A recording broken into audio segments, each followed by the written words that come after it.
people call it ghosting. They call it cold or harsh or quietly quitting on the people who care about you. But you know it doesn't feel like an act of vanishing from the inside. From the inside, it feels like a return. You don't set out to cause drama. You don't even send an angry text. You just quietly step back.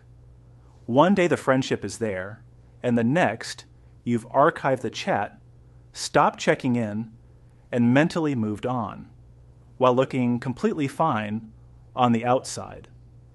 And here's the truth that's hard to say out loud. This isn't about cruelty. It never was.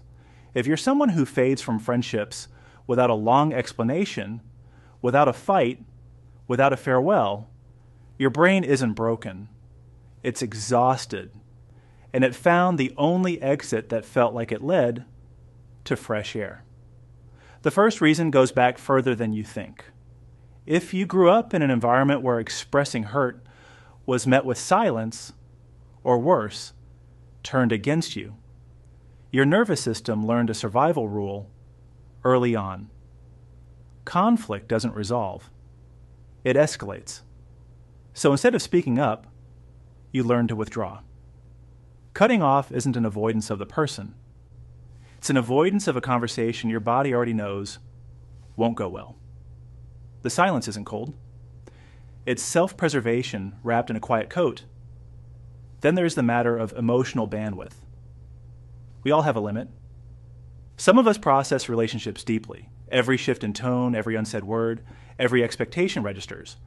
When a friendship starts to cost more than it gives, the drain becomes real. Not dramatic, just heavy. For someone already carrying a full internal world, one draining relationship can feel like a leak in a ship. The cutoff isn't a personal attack, it's triage. It's deciding which parts of your life get to stay afloat. But here's the part nobody tells you. Cutting off a friend isn't always about who they are. Sometimes it's about who you become when you're around them. There are friendships that pull you back into older, smaller versions of yourself. The anxious version, the people-pleasing version, the version that laughs off things that actually hurt. No matter how much you care about them, being with them makes you feel less like yourself. Your brain might not have the words for this yet, but the body keeps the score. And sometimes the body just says, not anymore. Whether you're 19 or 49, this mechanism matures with you. In earlier years, it might look impulsive or reactive. But as you grow, it becomes more considered.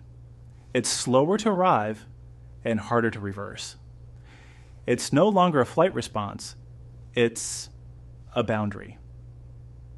As you grow privately in ways others don't always see, some relationships simply stop reflecting who you are. This doesn't make the friendship bad. It makes it finished. Cutting off, in this case, isn't a betrayal. It's a quiet acknowledgement that not every person is meant to travel every chapter with you. At its core, this is what the quiet disappearance really is.